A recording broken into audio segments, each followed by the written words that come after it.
ദൈവത്തെ ഇഷ്ടം തിരിച്ചറിയണമെങ്കിൽ പ്രവാചകൻ്റെ അടുത്ത് പോകണോ? വേറെ പാസ്റ്ററിൻ്റെ അടുത്ത് പോകണോ? ഇരിക്കുന്നിടത്ത് പ്രാർത്ഥിക്കുക. അത് അറിയുന്നത് വരെ. എത്ര നാൾ വരെ പ്രാർത്ഥിക്കണം? അത് കിട്ടുന്നത് വരെ, അവിടെ എത്തുന്നത് വരെ. പ്രാർത്ഥനയുടെ മണിക്കൂർ കൂട്ടി നോക്കിയേ, അതിൻ്റെ ജീവിതത്തിനകത്തേക്ക് ദൈവം സമാധാനം കൊണ്ടുവരും. ഒന്നാമത്. 2, ദൈവം വിശ്വാസം പകരും. പ്രാർത്ഥന മാത്രമല്ല, പ്രവൃത്തിയും കൂടെ ഉണ്ട്. ചില പ്രാർത്ഥന മാത്രമേ ഉള്ളൂ, അതല്ല. തുടർന്ന് വചന ധ്യാനത്തിലേക്ക് തിരിയാം. റോമാലേഖനം 1-ാം അധ്യായം അതിൻ്റെ 8 മുതൽ 15 വരെയുള്ള വാക്യങ്ങളാണ് ഇന്ന് പകൽ ചിന്തിക്കുവാൻ ഞാൻ ആഗ്രഹിക്കുന്നത്. 8-ാം വാക്യത്തിലേക്ക് നമ്മൾ തിരിക്കുകയാണ്. 8, 9, 10 ഒന്ന് വേഗത്തിൽ ഒന്ന് വായിച്ചാട്ട്.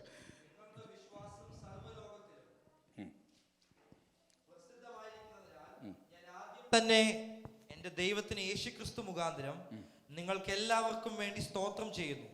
ഞാൻ ഇടവിടാതെ നിങ്ങളെ ഓർത്തുകൊണ്ട് ദൈവേഷ്ടത്താൽ എപ്പോഴെങ്കിലും നിങ്ങളുടെ അടുക്കൽ വരുവാൻ സാധിക്കേണ്ടതിന് എൻ്റെ പ്രാർത്ഥനയിൽ എപ്പോഴും യാചിക്കുന്നു എന്നുള്ളതിന് അവന്റെ പുത്രനെ കുറിച്ചുള്ള സുവിശേഷ ഘോഷണത്തിൽ ഞാൻ എൻ്റെ ആത്മാവിൽ ആരാധിക്കുന്ന ദൈവം എനിക്ക് സാക്ഷി. ആമേൻ. Praise the Lord. ചില കാര്യങ്ങൾ ഓർമ്മപ്പെടുത്തിയിട്ട് നമുക്ക് മുമ്പോട്ട് പോകാം. ഈ 1-ാം അധ്യായത്തിനകത്ത് ഞാൻ ആ കാര്യം എടുത്തിട്ട് കഴിഞ്ഞാൽ അത് പൂർത്തീകരിക്കാൻ പറ്റത്തില്ല. ഒറ്റ വാക്കിൽ പറയാം. പിതാവിനെയും പുത്രൻ്റെയും സമത്വത്തെ വെളിപ്പെടുത്തുന്ന ഒരു വാക്യമുണ്ട്. ആരെങ്കിലും കണ്ടുപിടിച്ചോ? 1-ാം അധ്യായത്തിൻ്റെ കഴിഞ്ഞ ആഴ്ച വായിച്ച വാക്യത്തിനകത്തുണ്ട്. അതായത് ദേ ആർ ഈക്വൽ, അല്ലെങ്കിൽ കോ എസിസ്റ്റൻ്റ്, അല്ലെങ്കിൽ ഈക്വൽ, സമത്വം, രണ്ടുപേരും ഒന്നാണെന്നുള്ളത് ഒരു വാക്യമുണ്ട്. ഏതാ? 4-ാം വാക്യം. Yes, exactly. അതെങ്ങനെ ഒന്ന് വായിച്ചേക്കാം, ഒന്ന് വായിച്ചു വിട്ടറിയാം. നമ്മുടെ പിതാവായ ദൈവത്തിങ്കിൽ നിന്നും കർത്താവായ യേശുക്രിസ്തുവിങ്കിൽ നിന്നും നിങ്ങൾക്ക് കൃപയും സമാധാനവും ഉണ്ടാകട്ടെ. അപ്പം കൃപയും സമാധാനവും നമുക്ക് ലഭിക്കുന്നത് ദൈവത്തിൽ നിന്നാണ്. അപ്പം ദൈവത്തിൽ നിന്ന് മാത്രമേ നമുക്ക് എന്ത് കിട്ടാൻ പാടുള്ളൂ? കൃപയും. അപ്പം പറയുന്ന പിതാവായ ദൈവത്തിങ്കിൽ നിന്നും കർത്താവായ യേശുക്രിസ്തുവിങ്കിൽ നിന്നും നിങ്ങൾക്ക് എന്ത് ചെയ്യണം? കൃപയും സമാധാനം. അപ്പം 2 പേരിൽ നിന്നാണ് കൃപയും സമാധാനം നമുക്കുണ്ട്. അതിൻ്റെ അർത്ഥം എന്താണ്? ദേ ആർ ഇൻ വൺ, അല്ലേ? They are one. അവരൊന്നാണ്. അവർ 2 വ്യക്തികളാണെങ്കിലും അവരെന്താണ്? ഒന്നാണ്. അപ്പം ആ ഒരു എസിസ്റ്റൻസിന് വേണ്ടി ഞാൻ ജസ്റ്റ് ഒന്ന് വായിച്ചെന്നേ ഉള്ളൂ. ഒത്തിരി വാക്യങ്ങളുണ്ട്. യേശു ദൈവമാണെന്നും, പിതാവ് തന്നെ യഹോവ, യേശു തന്നെയാണ് യഹോവ, പരിശുദ്ധാത്മാവ് യഹോവയാണെന്നൊക്കെയുള്ള തെളിവുകൾ പഴയ നിയമത്തിലും പുതിയ നിയമത്തിലുമുണ്ട്. അതിൽ ഒരു വാക്യമാണ് വേഗത്തിൽ നമുക്കറിയാവുന്ന വാക്യമാണ്. ഹല്ലേലൂയ. ദൈവത്തോടുള്ള സമത്വം മുറുകെ പിടിക്കണമെന്ന് വിചാരിക്കാതെ ദാസരൂപമെടുത്ത് മനുഷ്യവേഷത്തിൽ ഹല്ലേലൂയ ഈ ഭൂമിയിലേക്ക് വന്നെന്നുള്ള വാക്യം, അല്ലേ? അപ്പം ദൈവത്തോടുള്ള എന്താ? സമത്വം മുറുകെ. അപ്പം ദൈവത്തോട് സമനായിരുന്ന ആരാ? യേശു, അല്ലേ? അപ്പം യേശു എന്താണ്? ദൈവമാണ്. അപ്പം ആരോട് പ്രാർത്ഥിച്ചാലും ദൈവത്തോടാണ് പ്രാർത്ഥിക്കുന്നത്. യേശുവിനോട് പ്രാർത്ഥിച്ചാലും, പിതാവിനോട് പ്രാർത്ഥിച്ചാലും, പരിശുദ്ധാത്മാവോട് പ്രാർത്ഥിച്ചാലും, ഹല്ലേലൂയ, നമ്മൾ ആരോടാണ് പ്രാർത്ഥിക്കുന്നത്? ദൈവത്തോടാണ്. ഇത് 3 വ്യക്തികളാണ്. 3ഉം എന്താണ്? ഒന്നാണ്. Price the Lord. അപ്പം ആ ഭാഗം അങ്ങനെ വിടുകയാണ്. ദൈവത്തോളം സമനാകാൻ ശ്രമിച്ച ഒരു വ്യക്തിയാണ് ലൂസിഫർ, അല്ലേ? അപ്പം എന്ത് ചെയ്തു? വീണുപോയി. അപ്പോൾ ദൈവത്തോട് സമനാകാൻ ശ്രമിക്കുന്നവരാരും അല്ല നിലനിൽക്കുകയില്ല, വീണുപോകും. അപ്പോൾ ദൈവത്തോട് സമനായിരുന്നവൻ യേശു, ദൈവത്തോടൊപ്പം നിന്നവൻ, ദൈവമായിരുന്നവൻ ഒക്കെ യേശുവാണ്. ദൈവം നമ്മളെ സഹായിക്കണം. ഞാൻ ആ വാക്ക് അങ്ങനെ പറഞ്ഞു വിടുക. 8-ാം വാക്യത്തിലേക്ക് വരുമ്പോൾ അവിടെ പൗലോസ് എഴുതുന്ന ഇങ്ങനെയാണ്. ഈ റോമിലെ സഭ പൗലോസ് വിസിറ്റ് ചെയ്തിട്ടുണ്ടോ? പറഞ്ഞേ. ആദ്യത്തെ ക്ലാസ്സിൽ ഞാൻ പറഞ്ഞിട്ടുണ്ടായിരുന്നു. ഇല്ല, ഒരിക്കൽ പോലും വിസിറ്റ് ചെയ്തിട്ടില്ല. പക്ഷെ ഇവരെക്കുറിച്ച് എന്ത് ചെയ്തിട്ടുണ്ട്? കേട്ടിട്ടുണ്ട്. ഇവിടെ പോകാനുള്ള ആഗ്രഹം തനിക്കുണ്ട്. ആ ആഗ്രഹത്തിൽ നിന്നുകൊണ്ടാണ് താൻ ആ ലേഖനം എഴുതുന്നത്. ആഗ്രഹം മാത്രമാണോ? ആ ആഗ്രഹത്തോടൊപ്പം ദൈവം പറഞ്ഞു, നിൻ്റെ ആഗ്രഹം പോലെ എനിക്കും നിന്നോടുള്ള വാഗ്ദത്തം എവിടാണ്? റോമിലെത്തും. എനിക്ക് വേണ്ടി യെരുശലേമിൽ സുവിശേഷം പറഞ്ഞതുപോലെ തന്നെ നീ റോമിലും എന്തു ചെയ്യും? സാക്ഷ്യം പറയും. അത് അപ്പോസ്തല പ്രവൃത്തി 23-ാം അധ്യായത്തിൽ നമ്മൾ വായിച്ചു മനസ്സിലാക്കി. അപ്പം ആ ഒരു ബലത്തിൽ നിന്നുകൊണ്ട് കൊരിന്തിൽ എന്ന സ്ഥലത്ത് ഹല്ലേലൂയ പൗലോസ് റോമിലെ സഭയിലുള്ളവർക്ക് വേണ്ടി എഴുതുക. അപ്പം ആദ്യം എഴുതുമ്പോൾ എങ്ങനെയാണ് നമ്മളിതൊക്കെ ഈ കാര്യങ്ങളൊക്കെ നമ്മുടെ ജീവിതത്തിലും പഠിക്കേണ്ട ഒരു വിഷയമാണ്. ഒരു വ്യക്തിയെ ആദ്യം കാണുമ്പോൾ, ഒരു വ്യക്തിക്ക് വേണ്ടി നമ്മൾ സംസാരിക്കുമ്പോൾ, ഒരു വ്യക്തിയുടെ അടുക്ക പോകുമ്പോൾ, അല്ലെങ്കിൽ ആർക്കെങ്കിലും എഴുതുമ്പോൾ, എന്തെങ്കിലും ഒരു കാര്യം നമ്മൾ തുടങ്ങുമ്പോൾ ഈ ഒരു എത്തിക്സ് നമ്മൾ ഉണ്ടാക്കിയെടുക്കുന്ന, ക്രിസ്ത്യൻ കൾച്ചർ ഉണ്ടാക്കിയെടുക്കുന്നത് നല്ലതാണ്. ഇതൊരു ക്രിസ്ത്യൻ കൾച്ചറാണ്. ഈ ഹംബിൾനെസ് കണ്ടേ നോക്കിയേ, പൗലോസ് അവിടെ പറയുക, നിങ്ങളുടെ വിശ്വാസം എവിടം വരെ എത്തിയിട്ടുണ്ട് ഒന്ന് പറഞ്ഞേ, സർവ്വ ലോകത്തിലും എത്തിയിട്ടുണ്ട്. അപ്പം അത്രമാത്രം ദൈവത്തിന് വേണ്ടി നിൽക്കുന്ന ഒരു സഭയാണ്. അവരുടെ വിശ്വാസത്തെക്കുറിച്ച് എല്ലാ സ്ഥലത്തും എത്തിയിട്ട് സർവ്വ ലോകത്തിലും.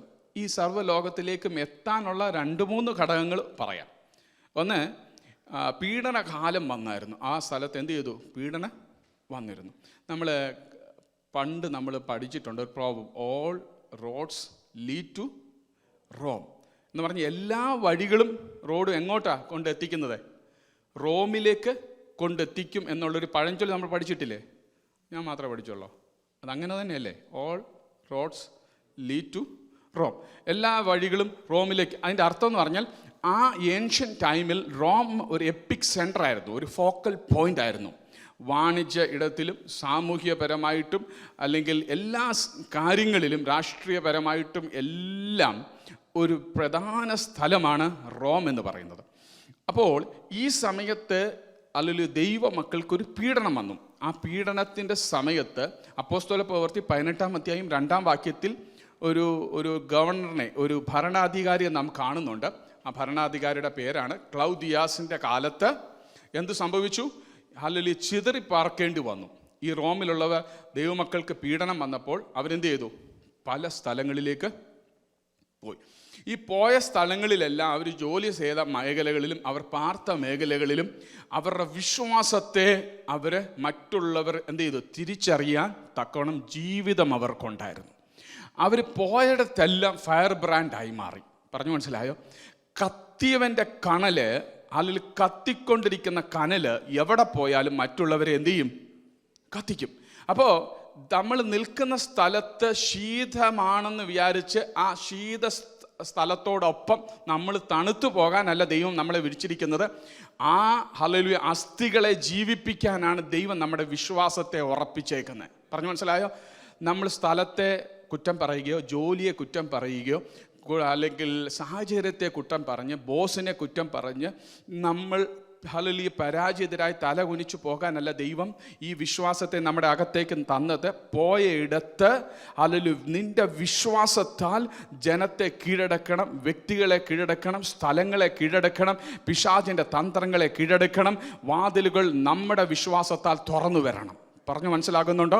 അപ്പോൾ ഇവർ പോയ സ്ഥലത്തെല്ലാം ഞങ്ങൾക്ക് പീഡനമാണല്ലോ, ഞങ്ങൾക്ക് കഷ്ടമാണല്ലോ, ഞങ്ങൾ ഒത്തിരി പീഡനം സഹിച്ചാൽ വന്നേ എന്ന് പറഞ്ഞ് കരഞ്ഞും നിലവിളിച്ചും അല്ലെങ്കിൽ പരിതാപം പറഞ്ഞു ഇരുന്നില്ല.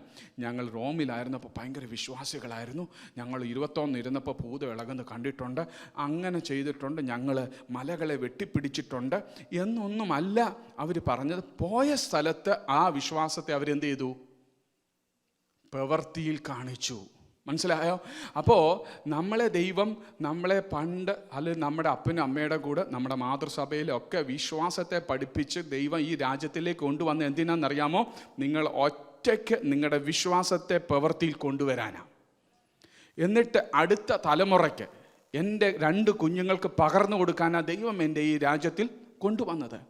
അല്ലെങ്കിൽ അടുത്ത ഒരു സഭയെ സ്ഥാപിക്കാനാണ് ദൈവം ഇവിടെ കൊണ്ടുവന്നത്. നമ്മളെ ഈ കൂട്ടായ്മയിലേക്ക് കൊണ്ടുവന്നത് നിങ്ങളുടെ വിശ്വാസത്തെ ഇവിടെ വെളിപ്പെടുത്താൻ വേണ്ടിയാണ്. പറഞ്ഞു മനസ്സിലായി? ഒരു രാജ്യമോ ഒരു നിയമമോ ഒരു അസാധ്യമായ മേഖലകളോ നമ്മളെ കീഴടക്കാൻ പറ്റത്തില്ല നമ്മുടെ അകത്ത് വിശ്വാസമുണ്ടെങ്കിൽ. അപ്പോൾ ഒന്നാമത്തെ കാരണം ഇവർ പോയടത്തെല്ലാം ഈ വിശ്വാസത്തെക്കുറിച്ച് കേട്ടു. അങ്ങനെ ഇരിക്കുമ്പോഴാണ് ഒരു കുടുംബം പൗലോസ് പരിചയപ്പെടുന്നത്. ഈ പൗലോസിന് ഈ ആഗ്രഹം എങ്ങനെ വന്നേ? നിങ്ങളെ വന്ന് കാണണമെന്നും എനിക്ക് അതിയായ ആഗ്രഹമുണ്ടെന്ന് 14-ാം വാക്യത്തിലും 13-ാം വാക്യത്തിലും അങ്ങനെ തുടങ്ങുന്നത് തന്നെ അങ്ങനെ അല്ലേ? നിങ്ങളുടെ അടുക്കലേക്ക് വരാൻ എനിക്ക് എന്തുണ്ട്? ആഗ്രഹമുണ്ട്. പല പ്രാവശ്യം ഞാൻ ശ്രമിച്ചു, അതിന് തടസ്സം വന്നു. എന്താ പൗലോസേ അങ്ങേക്ക് ഈ ആഗ്രഹം വരാൻ കാരണം? അപ്പോൾ റോമിലെ ആരെയോ ഇയാൾ കണ്ടുമുട്ടിയിട്ടുണ്ട് അല്ലേ? കണ്ടുമുട്ടി കഴിഞ്ഞപ്പം ഇയാൾക്കൊരു ആഗ്രഹം ആ സഭയൊന്ന് സന്ദർശിക്കണമെന്ന്. അവരുടെ പേരാണ് പ്രിസ്കില്ലയും അക്വിലാവും. Praise the Lord. എഫെസോസിൽ വെച്ച് ഹല്ലേലൂയ പൗലോസ് അവിടെ ചെന്നപ്പോൾ കൂടാരപ്പണി ചെയ്യുന്ന തൻ്റെ സെയിം പണി ചെയ്യുന്ന ഒരു കുടുംബത്തെ പരിചയപ്പെട്ടു. കുടുംബത്തെ പരിചയപ്പെട്ടപ്പോഴാണ് അറിയുന്നത് പൗലോസിനേക്കാൾ അതേ വീര്യത്തോടെ നിൽക്കുന്ന കുടുംബമാണ്. അപ്പോഴാണ് ചോദിച്ച് മനസ്സിലാക്കി പറഞ്ഞു വന്നപ്പോൾ മനസ്സിലായത് റോമിൽ നിന്നാണ്. പറഞ്ഞു മനസ്സിലാകുന്നുണ്ടോ? അത് തൻ്റെ ജീവിതത്തിലേക്ക് അനുഗ്രഹമായി മാറിയപ്പോൾ തനിക്ക് ആ കൂട്ടായ്മയിൽ പോകാനൊരു ആഗ്രഹം. ദൈവാലോചന കിട്ടിക്കാണുമല്ലോ, കിട്ടിക്കാണതില്ലേ? അപ്പോൾ ഈ 3 വർഷം 2 വർഷം 1 വർഷം നിങ്ങൾ ജോലി ചെയ്ത സ്ഥലത്ത്, നിങ്ങൾ പോയ സ്ഥലത്ത്, ദൈവം അയച്ച സ്ഥലത്ത് എത്ര പേരെ ഇമ്പാക്റ്റ് ചെയ്യാൻ പറ്റിയിട്ടുണ്ട്? Price the Lord.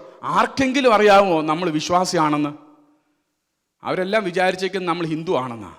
നമ്മുടെ പോക്കും വരവും കണ്ടു കഴിഞ്ഞിട്ട് നമ്മൾ വിചാരിച്ചേക്കുന്നത് നമ്മൾ ഏതോ മറ്റ് മതവിശ്വാസം ഉള്ളവരാണെന്നാണ് വിചാരിച്ചേക്കുന്നത്. നമ്മുടെ വേഷം, നമ്മുടെ പ്രവൃത്തി, നമ്മുടെ സംസാരം ഇതെല്ലാം കണ്ടപ്പം അവർക്ക് ഒരു ചൈതന്യം ഉണ്ടായിട്ടില്ല. അവർ വിചാരിക്കുന്ന അവരെ പോലെ ഒരു വ്യക്തിയാണ്.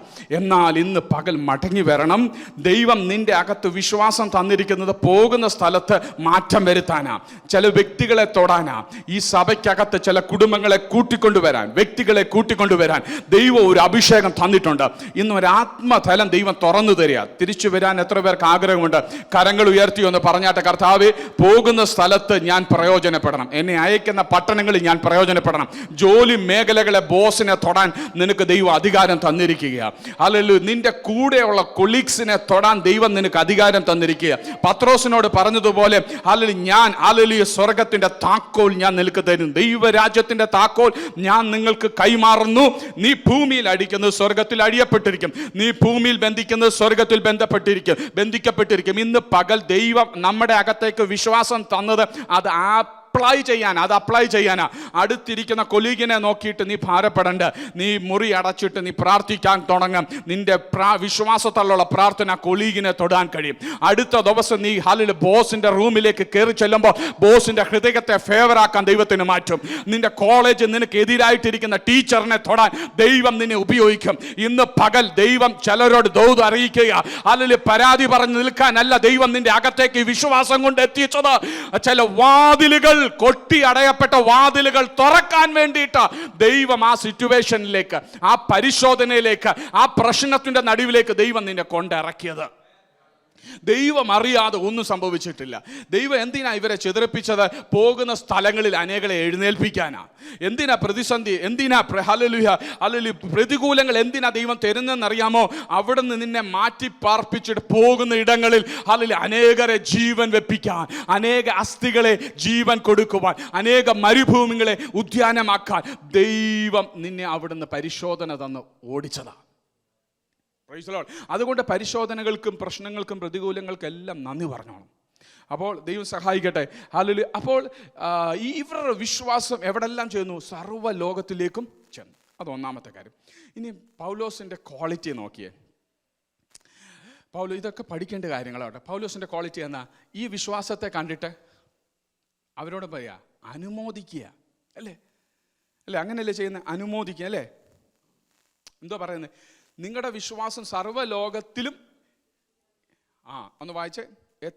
പ്രസിദ്ധമായിരിക്കുന്നതിനാൽ ഞാൻ ആദ്യം തന്നെ എൻ്റെ ദൈവത്തിന് കർത്താവായ യേശു ക്രിസ്തു മുഖാന്തരം സ്തോത്രം ചെയ്യുന്നു. അപ്പൊ ദൈവത്തിന് നന്ദി പറയാ. ഹലോ, ഈ ദൈവാലയത്തിന് പിടി കിട്ടുന്നുണ്ടോ? Praise Lord. ആമേൻ. ഞാൻ പ്രസംഗിക്കുന്നത് കാണുമ്പോൾ, ഞാൻ പ്രസംഗിക്കുന്നുണ്ട്. അപ്പം ഞാൻ ഒരാൾക്ക് മൈക്ക് കൊടുത്തു.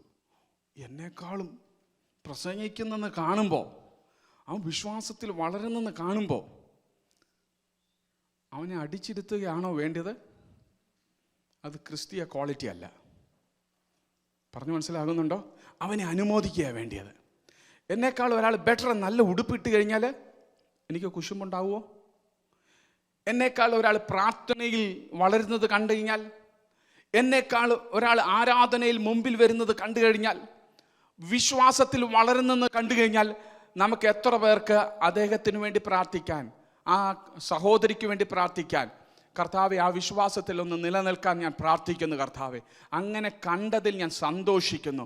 ദൈവം കൊടുത്തിരിക്കുന്ന ടാലൻറ്റിനായിട്ട് സ്തോത്രം, ദൈവം കൊടുത്തിരിക്കുന്ന കൃപകൾക്കായിട്ട് സ്തോത്രം. ദൈവത്തിന് നന്ദി പറയാൻ എത്ര പേര് തയ്യാറാകുന്നുണ്ട്? ഇന്ന് നീ നന്ദി പറയാൻ തുടങ്ങിയാൽ, കുശുമ്പില്ലാതെ അവൻ്റെ വീഴ്ച പറ്റാതെ ദൈവമേ അവനെ നിലനിർത്തണമെന്ന് ദൈവസന്നിധിയിൽ ഇടവിൽ നിന്ന് പ്രാർത്ഥിക്കാൻ തുടങ്ങുമ്പോൾ അല്ലെങ്കിൽ ദൈവം നിന്നെയും ഉപയോഗിക്കാൻ തുടങ്ങും. പറഞ്ഞ് മനസ്സിലാകുന്നുണ്ടോ? പരിശുദ്ധാത്മാവ് ഈ വചനം നമുക്ക് വെളിപ്പെടുത്തുന്നത് എങ്ങനെയെന്നറിയാമോ? നമ്മൾ അനുഗ്രഹിക്കപ്പെടണമെങ്കിൽ മറ്റുള്ളവരെ എന്ത് ചെയ്യണം? അനുഗ്രഹിക്കണം. അപ്പോൾ പൗലോസിന് ഈ കാര്യം അറിയാം. പരിശുദ്ധാത്മാവ് നിറഞ്ഞ പൗലോസിനറിയാം, അവരുടെ വിശ്വാസത്തെക്കുറിച്ച് കേട്ടപ്പോൾ പല്ല് കടിക്കുകയല്ല, ഞരങ്ങുകയല്ല. അയ്യോ, അവർ വിശ്വാസത്തിൽ വളരുന്നുണ്ടല്ലോ, എന്നെക്കാളും 10 മീറ്റിംഗ് കിട്ടിയല്ലോ. എടാ, ഇവനെ വളർത്തി വിട്ടാൽ എൻ്റെ മീറ്റിങ്ങുകളെല്ലാം ക്യാൻസലായി പോവും. ഇവൻ വളർന്നാൽ നമുക്ക് കോടാലിയായിത്തീരും. അടിയിൽ നിന്ന് പാലം വലിക്കുന്ന പരിപാടി ഇന്ന് ആത്മീയ കോളത്തിൽ ഒത്തിരി ഉണ്ട്. ഒരു വിശ്വാസത്തിൽ വളരുന്നെന്ന് കേട്ട് കഴിഞ്ഞാൽ എന്തു ചെയ്യും? അടിയിൽ നിന്ന് പാലം വലിച്ചു അവനും 10 പേരെ കൊണ്ടുപോയി വേറെ അടുത്ത് സഭ തുടങ്ങും. Price the Lord. ഇതിനു വേണ്ടിയിട്ടല്ല ദൈവം നമ്മളെ വിളിച്ചിരിക്കുന്നത്. നാം എവിടേക്ക് പോകുന്നു, എന്തിനായിട്ടാണ് ഈ ക്രിസ്ത്യ ജീവിതം നയിക്കുന്നത്, എങ്ങോട്ടാണ് പോകുന്നത് എന്നുള്ള ഒരു ധാരണ, ഒരു ദർശനം നമ്മുടെ അകത്ത് ഭരിക്കട്ടെ. അല്ലെങ്കിൽ ഈ പൗലോസിൻ്റെ ലേഖനത്തിനകത്ത് ഒത്തിരി ഇങ്ങനെ ആഴമായ മെസ്സേജ് കിടപ്പുണ്ട് കേട്ടോ.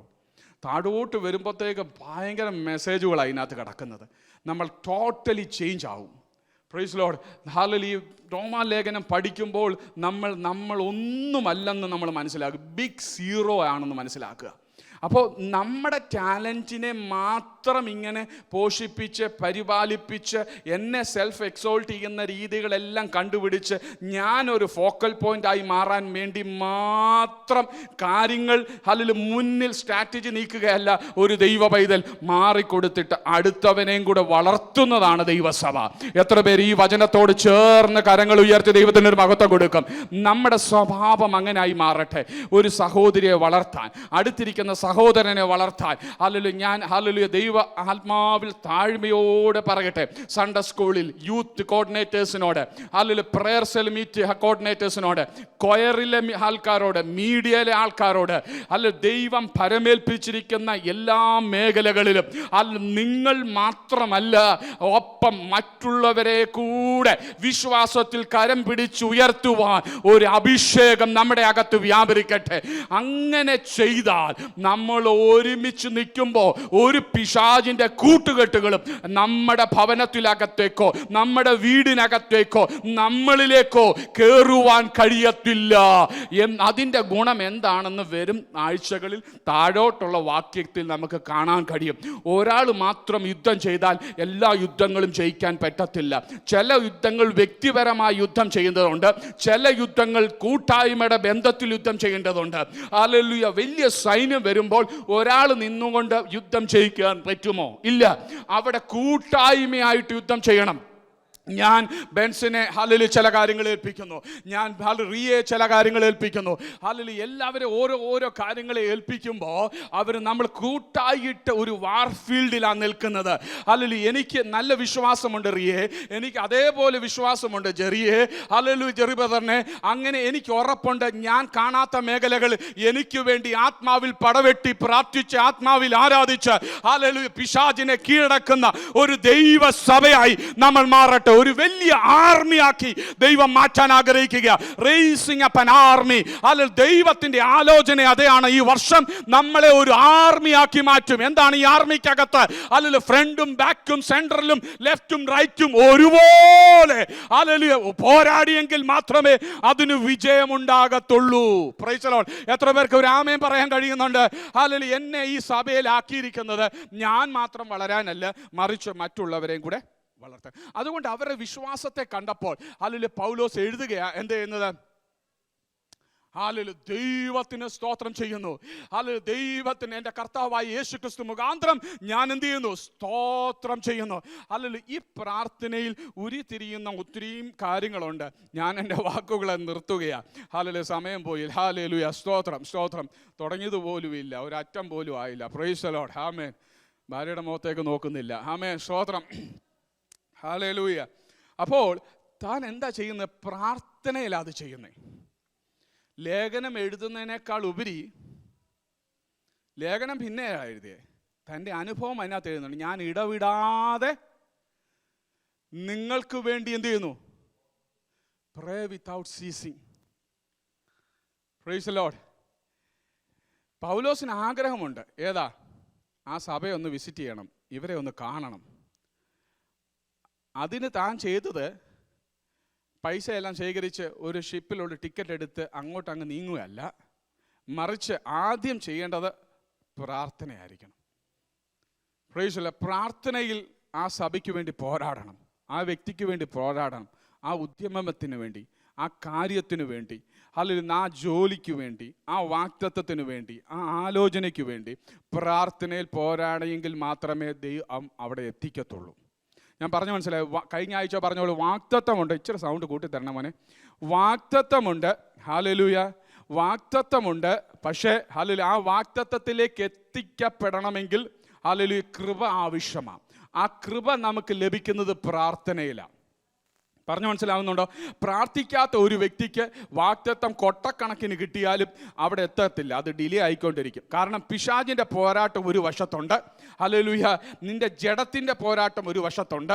ഈ രണ്ട് പോരാട്ടത്തിൽ നടന്നിൽ നീ അമർന്നു പോകും. നിനക്ക് ഒരു ചുവട് പോലും വെക്കാൻ പറ്റത്തില്ല, വെച്ചാൽ അപ്പോഴേ വീണു പോകും, അവിടെ എത്താൻ പറ്റത്തില്ല. അതുകൊണ്ട് അവിടെ എത്തണമെങ്കിൽ, ആ റോമിൽ എത്തണമെങ്കിൽ നിന്റെ കുടുംബത്തിൽ നിന്റെ വ്യക്തിപരമായ ഒരു പ്രാർത്ഥന ആവശ്യമാണ്. അപ്പം വ്യക്തിപരമായ പ്രാർത്ഥന പണിതെടുക്കുന്നവന് മാത്രമേ അതിൽ വാഗ്ദത്തം നിവർത്തീകരിക്കപ്പെടത്തുള്ളൂ. അത് ഭൗതികമായിക്കോട്ടെ, അത് ആത്മീകമായിക്കോട്ടെ, അല്ലെങ്കിൽ ഭാവിയുടെ വിഷയത്തിലായിക്കോട്ടെ, ജോലിയുടെ വിഷയത്തിലായിക്കോട്ടെ. ഒരു 10 മിനിറ്റ് പോലും പ്രാർത്ഥിക്കാൻ കഴിയാത്തവൻ ഈ ചെയിൻ പ്രയറിൽ എത്ര പേര് വിശ്വസ്തരായി പ്രാർത്ഥിച്ചുവെന്ന് ചോദിച്ചാൽ അല്ലെങ്കിൽ ഒരു പക്ഷേ ചിലവരൊക്കെ അതിനകത്തൊന്ന് കൊഴിഞ്ഞു പോകും. അതാ ദൈവവചനം പറയുന്നു, ഓട്ടക്കളത്തിൽ ഓടുന്നവർ അനേകരെങ്കിലും വിരുദ് പ്രാപിക്കുന്നവൻ ഏകൻ മാത്രമേ ഉള്ളൂ. ആ വിരുദിലേക്ക് ഹല്ലേലൂയ പ്രാപിച്ചു മുന്നേറണമെങ്കിൽ അതിലെ ഒന്നാമത്തെ ഘടകം പ്രാർത്ഥന ഉണ്ടായിരിക്കണം. അപ്പം ഈ വിശ്വാസത്തെക്കുറിച്ച് ഒരു അസൂയയില്ലാത്ത ഒരു നല്ല മനോഭാവം ഉണ്ടാക്കിയെടുത്തത് പ്രാർത്ഥനയിലാണ്. നമ്മുടെ ഹ്യൂമൻ നേച്ചറാണ്.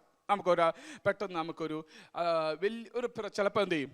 പ്രയാസമുണ്ട്. കർത്താവേ, ഞാൻ അവനെ പോലെ തന്നെ ഞാനും പഠിച്ചത്, അവനേക്കാൾ ഒരു 5 മാർക്ക് കൂടുതലാണ് എനിക്കുണ്ടായിരുന്നത്. പല കാര്യത്തിൽ നല്ല ഇൻ്റർവ്യൂ ഞാൻ പെർഫോം ചെയ്തു, എനിക്ക് എന്തുകൊണ്ട് ജോലി കിട്ടുന്നില്ല? ഈവൻ നമ്മുടെ ആത്മീയരുടെ ഇടയിലും അല്ലേ, നമ്മുടെ ഇടയിൽ തന്നെ ആണെങ്കിലും, കർത്താവേ, ഞാൻ ഇത്രയും ചെയ്തിട്ടുമൊക്കെ എനിക്ക് എന്തുകൊണ്ട് കിട്ടുന്നില്ല? അതിൻ്റെ ഉത്തരം എത്രയേ ഉള്ളൂ? അവനേക്കാളും കൂടുതൽ പ്രാർത്ഥനയിൽ പോരാടണം. അവനേക്കാളും നല്ല നമ്മുടെ പ്രാർത്ഥനയിൽ നമ്മൾ എന്ത് ചെയ്യണം? പോരാടണം. പ്രാർത്ഥനയുടെ മണിക്കൂർ കൂട്ടി നോക്കിയേ, അതിൻ്റെ ജീവിതത്തിനകത്തേക്ക് ദൈവം സമാധാനം കൊണ്ടുവരും. ഒന്നാമത്. 2, ദൈവം വിശ്വാസം പകരും. എൻ്റെ ഭാവി ദൈവത്തിൻ്റെ കാര്യത്തിൽ സുരക്ഷിതമാണ്, ഞാൻ പതറിപ്പോകത്തില്ല. പൗലോസിന് നല്ല ഉറപ്പുണ്ട്. പൗലോസ് 13-ാം വാക്യത്തിൽ ഇതിനോട് ബന്ധപ്പെട്ട് പറയുക, എൻ്റെ സഹോദരന്മാരെ, എനിക്ക് ശേഷം ജാതികളിൽ എന്ന പോലെ നിങ്ങളിലും വല്ല ഫലം ഉണ്ടാകേണ്ടതിന് ഞാൻ നിങ്ങളുടെ അടുക്കൽ വരേണ്ടതിന് ഹല്ലേലൂയ പലപ്പോഴും ഭാവിച്ചുവെങ്കിലും ഇതുവരെ മുടക്കം വന്നു എന്ന് നിങ്ങൾ അറിയാതിരിക്കരുത് എന്ന് ഞാൻ ആഗ്രഹിക്കുന്നു. അപ്പം ഇതുവരെ എന്ത് ചെയ്തു? മുടക്കം വന്നു. അപ്പം മുടക്കം വരുത്തുന്നതിൻ്റെ ജീവിതത്തിൽ മുടക്കം വരുത്തുന്ന ഒരു പോരുണ്ട്. പറയാൻ മനസ്സിലാവുന്നുണ്ടോ? അതിനെ അതിജീവിക്കാൻ പറ്റിയ ഘടകം പ്രാർത്ഥനയാണ്. എല്ലാവർക്കും നല്ല സ്റ്റാർട്ടിങ് കിട്ടിയവർ ഒത്തിരി പേരുണ്ട്. പക്ഷെ ഇപ്പോഴും ഇഴഞ്ഞു നീങ്ങുന്ന അവസ്ഥയിലാണ് പോകുന്നതെങ്കിൽ അതിൻ്റെ അർത്ഥം പ്രാർത്ഥന കൂട്ടണം. ദൈവം നല്ല സ്റ്റാർട്ടിങ് തന്ന ഒത്തിരി പേർ ഇതിനകത്തിരിപ്പുണ്ട്. പക്ഷെ ജീവിതത്തിൽ ഇപ്പം ഇഴഞ്ഞു നീക്കുക, ഒരു സ്റ്റാഗ്നൻ്റ് എന്ന രീതിയിൽ പോകുന്നതെങ്കിൽ അത് ശ്രമിക്കാഞ്ഞത് കൊണ്ടല്ല, പരിശ്രമിക്കാഞ്ഞത് കൊണ്ടല്ല, പക്ഷേ ഹല്ലേലൂയ നിന്നെ അവിടെ എത്തിക്കത്തില്ലെന്ന് വാതി കെട്ടുന്ന ചില പോരാട്ടമുണ്ട്. നിന്റെ പഠനത്തെ പൂർത്തീകരിക്കത്തില്ല, നിന്റെ ഭാവി അനുഗ്രഹിക്കപ്പെടത്തില്ലെന്ന് അതിൽ വാദിക്കുന്ന പിശാചനുണ്ട്. അലറുന്ന സിംഹം എന്ന പോലെ ആരെ വിഴുങ്ങേണ്ടുവെന്ന് ഭാവിച്ചുകൊണ്ട് ഊടാടി സഞ്ചരിക്കുകയാണ്. യോബിന് വേണ്ടി ദൈവത്തിൻ്റെ സന്നിധിയിൽ പിശാച് വാദിച്ചെന്നെങ്കിൽ നമുക്ക് വേണ്ടി എത്രത്തോളം വാദിക്കും? ഹല്ലേലൂയ. കരുണയല്ലാതെ കൃപയല്ലാതെ നമുക്കൊന്നും പറയാനില്ല. അതുകൊണ്ട് ഈ വചനം കേൾക്കുമ്പോൾ ഇന്ന് പകൽ നമ്മുടെ അകത്തേക്ക് ഹല്ലേലൂയ ആ ശക്തി ആന്നിറങ്ങണം. എന്താണ്? പ്രാർത്ഥനയിൽ ഞാൻ പോരാടാൻ പോകുക, പ്രാർത്ഥിക്കാൻ പോകുകയാ. 10 മിനിറ്റ്, 20 മിനിറ്റ്, 30 മിനിറ്റ് ഞാൻ പ്രാർത്ഥിക്കാൻ പോകുക. പ്രാർത്ഥനയിൽ തുറക്കാത്ത ഒരു വാതിലുകളുമില്ല, പ്രാർത്ഥനയിൽ അടങ്ങാത്ത പിശാചിന്റെ ഒരു തീയമ്പുകളുമില്ല, പ്രാർത്ഥനയിൽ വെളിപ്പെടാത്തതൊന്നുമില്ല. പ്രാർത്ഥിക്കുന്നതിന് വേണ്ടി ദൈവം വെളിപ്പെടുത്തും, നിന്റെ തടസ്സങ്ങളെ വെളിപ്പെടുത്തും, നിനക്ക് വേണ്ടി വഴികളെ ദൈവം വെളിപ്പെടുത്തും, നിനക്ക് പോകേണ്ടുന്ന വഴി അവൻ ദൃഷ്ടി വെച്ച് ആലോചന പറഞ്ഞു തരും. പ്രാർത്ഥിക്കുന്നതിന് വേണ്ടി സ്വർഗം തുറക്കുകയാണ്. അപ്പോ ഇടവിടാതെ പരിശ്രമിച്ചു കൊണ്ടിരുന്നു പൗലോസ് അവിടെ എത്താം, പക്ഷെ എത്താൻ പറ്റിയില്ല. അപ്പം പൗലോസിന് മനസ്സിലായി, ഇതെൻ്റെ സ്വന്തം ബുദ്ധി കൊണ്ടും കഴിവുകൊണ്ടും ഇവിടെ എത്തപ്പെടത്തില്ല. ദൈവാത്മാവ് എന്നെ അവിടെ എത്തിച്ചാലേ നടക്കത്തുള്ളൂ. അതിനെനിക്ക് ശക്തി ആവശ്യമാണ്, ദൈവത്തിൻ്റെ കൃപ ആവശ്യമാണ്. അപ്പോസ്തലൻ എന്ന പേര് കൊണ്ട് ഒരിക്കലും റോമിലെത്താൻ പറ്റത്തില്ല. അപ്പോസ്തലനായിട്ട് വിളിക്കപ്പെട്ടവനാ, പക്ഷെ അപ്പോസ്തല ശുശ്രൂഷ ചെയ്യാൻ റോമിൽ എത്തണമെങ്കിൽ അപ്പോസ്തലൻ എന്ന പേര് കൊണ്ട് ബാനർ അടിക്കാം, യൂട്യൂബിലെല്ലാം വിളംബരം ചെയ്യാം, ഇൻസ്റ്റഗ്രാമിലെല്ലാം വിളംബരം ചെയ്യാം. അഭിഷക്തൻ ലണ്ടനിൽ വരുന്നു, UK വരുന്നു എന്നൊക്കെ നമുക്ക് എന്ത് ചെയ്യാം, വിളംബരം ചെയ്യാം. പക്ഷേ ആ ശുശ്രൂഷ വെളിപ്പെടണമെങ്കിൽ കൃപ ആവശ്യമാണ്. ആ കൃപ ഏറ്റെടുന്ന് മുഴങ്കാലം മടങ്ങിയെടുത്തതാ. Praise the Lord. ഇന്ന് പകല് ഞാൻ ഈ പറയുന്നതിൻ്റെ കാര്യം നമ്മൾ വ്യക്തിപരമായ കാര്യത്തിൽ ഇതിനോട് ചേർത്ത് വെച്ച് നമ്മുടെ ജീവിതവുമായി ബന്ധപ്പെട്ട് നമ്മൾ പ്രാർത്ഥിക്കാൻ വേണ്ടി ചിന്തിക്കാൻ വേണ്ടിയിട്ടാണ് ഇങ്ങനെ പറയുന്നത്. അപ്പോൾ ദൈവം വിളിയുണ്ടെന്ന് പറഞ്ഞിട്ട് കാര്യമില്ല, വാഗ്ദത്തമുണ്ടെന്ന് പറഞ്ഞിട്ട് കാര്യമില്ല, പക്ഷെ അതിനുവേണ്ടി ആത്മാവിൽ പോരാടാൻ, പ്രാർത്ഥനയിൽ പോരാടാൻ, ഹല്ലേലൂയ, സ്വർഗത്തിന്റെ കിളിവാതിലുകൾ നിനക്ക് വേണ്ടി തുറക്കപ്പെടാൻ, ഹല്ലേലൂയ, അധികാരികളുടെ വാതിലുകൾ നിനക്ക് വേണ്ടി മുമ്പിൽ തുറക്കപ്പെടാൻ, മുമ്പിലുള്ള മലകൾ നിരന്ന്, അല്ലെങ്കിൽ കുന്നുകൾ നിരപ്പായി നേരെയായ പാതയിൽ നിന്നും പോകാൻ, അതിൽ പ്രാർത്ഥന ആവശ്യമാണ്. അപ്പോൾ ഇന്ന് ഞാൻ ആഹ്വാനം ചെയ്യുന്നത് പ്രാർത്ഥിക്കാൻ ശക്തരായി തീരണം. അതിനാണ് നമ്മൾ ചെയിൻ പ്രയർ ദൈവാത്മാവ് തുടങ്ങിയത്, പ്രയർ സെൽ മീറ്റിംഗ് തുടങ്ങിയത്, ഇങ്ങനെയുള്ള യോഗങ്ങൾ തുടങ്ങിയത്. Praise the Lord. ആത്മാവിലുള്ള ആരാധനയ്ക്ക് സ്വാതന്ത്ര്യം കൊടുക്കുന്ന എന്തിനാണെന്നറിയാമോ? പ്രാർത്ഥിക്കാൻ വേണ്ടിയിട്ടാണ്.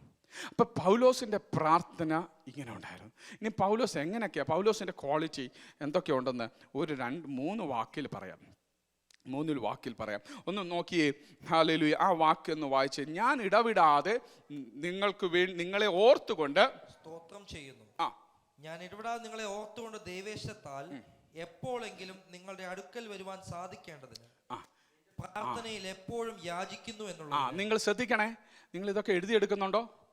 അപ്പം 1-2 കാര്യങ്ങൾ ഞാൻ പറഞ്ഞു. ആദ്യം എന്താണ്? മറ്റുള്ളവരുടെ ഉയർച്ചയിൽ അവരെ അനുമോദിക്കണം. അനുമോദിക്കാൻ മാത്രമല്ല, അവൻ വീഴാതിരിക്കാൻ കർത്താവേ അവനെ കാത്തുകൊള്ളണമെന്ന് പ്രാർത്ഥിക്കണം. മനസ്സിലായോ? 3, അങ്ങനെയുള്ളവരെ ഞാൻ മാത്രമല്ല എൻ്റെ കൂടെയുള്ള സഹോദരങ്ങളുടെ വിശ്വാസത്തിൽ കരകയറ്റാനുള്ള മനോഭാവം. അടുത്തുള്ളവരെ അപ്ലിഫ്റ്റ് ചെയ്യാൻ, കൂടെ ഇരിക്കുന്നവരെ അപ്ലിഫ്റ്റ് ചെയ്യാൻ ഉള്ള മനോഭാവം നമുക്കുണ്ടായിരിക്കണം. 2, എന്താണ്? ഇത് ഇടവിടാതെ എന്ത് ചെയ്യുക? പ്രാർത്ഥിക്കുക. ഈ പ്രാർത്ഥനയിലാണ് തനിക്ക് മനസ്സിലായത് എന്താ, ഒത്തിരി പ്രാവശ്യം പുള്ളി ടിക്കറ്റൊക്കെ ബുക്ക് ചെയ്തതാണ്. എങ്ങോട്ട് പോകാൻ? റോമിൽ. 3 കാരണങ്ങൾ കൊണ്ടാണ് ഒരു വഴി മുടങ്ങുന്നത്. ഒരു ആത്മീയൻ്റെ ജീവിതത്തിൽ 3 കാരണങ്ങൾ കൊണ്ടാണ് വഴി മുടങ്ങുന്നത്. ഒന്നാമത്തെ കാര്യം പെട്ടെന്ന് എല്ലാവർക്കും പറയാം. എന്തുകൊണ്ടാ?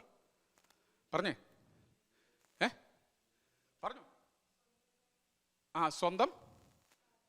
സ്വന്തം കാരണം കൊണ്ട് വഴി മുടങ്ങാം, അത് കറക്റ്റാ. 2, ദൈവഹിതമല്ലാത്തത്. 3, ഞാൻ ആഗ്രഹിച്ച ഒരു ഉത്തരം വന്നില്ലല്ലോ. നിങ്ങളെല്ലാം ക്ലവർ ആകട്ടോ. നമ്മൾ ആദ്യം പറയുന്നത് എന്തുവാ? പിശാചിൻ്റെ അല്ലേ പോരാട്ടം. ബെന്തിക്കോസുകാർ ആദ്യം പറയുന്നതാ അല്ലേ? അതെ ഞാൻ പ്രതീക്ഷിച്ചു. നിങ്ങൾ എന്നെക്കാളും ഭയങ്കര പ്രൈസ് ദി ലോർഡ്. അങ്ങനെ എപ്പോഴും ഞാൻ പ്രൈസ് ദി ലോർഡ് എല്ലായ്പ്പോഴും. ദൈവം സഹായിക്കട്ടെ. അപ്പം 1 പിശാചിൻ്റെ പോരാട്ടമാണ്. ഈ അപ്പോസ്തല പ്രവൃത്തി പഠിക്കുമ്പോൾ പല മിഷണറി യാത്രയിലും അവൻ്റെ വാതിലുകൾ എനിക്ക് ശബലവും വിശാലമായ വാതിൽ എനിക്ക് വേണ്ടി തുറന്നിരിക്കുന്നു, പക്ഷേ എനിക്ക് ഏറെ എതിരാളികളുണ്ടെന്ന് പൗലോസ് പറയുക. അപ്പോൾ നിന്റെ വഴിയെ മുടക്കുന്ന ഒരു പിശാച് അപ്പുറത്തുണ്ട്.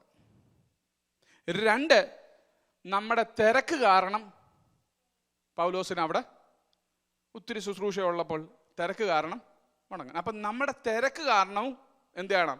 മുടങ്ങിപ്പോകാൻ എന്ന് പറഞ്ഞാൽ നമ്മൾ ആ കാര്യത്തിന് വേണ്ട പോലെ ശ്രദ്ധ കൊടുക്കാതെ, വേണ്ടതുപോലെ പ്രാർത്ഥിക്കാതെ, വേണ്ടതുപോലെ ഉപവസിക്കാതെ, വേണ്ട രീതിയിൽ ആരാധിക്കേണ്ട സമയത്ത് കൈകെട്ടി നിൽക്കുന്നതും, ഈ കൂട്ടായ്മയ്ക്ക് വരുമ്പോൾ സ്തോത്രം പറയാൻ വാ തുറക്കാതെയും കോട്ടുവായുടെയും ഉറങ്ങിക്കിടക്കുന്ന ആ സമയത്ത് ഹല്ലേലൂയ നമ്മുടെ വാതിലുകൾ അടയും. നമ്മൾ അറിയുന്നില്ല. ഇതൊക്കെയാണ് ഇവിടെ സംഭവിക്കുന്നേ.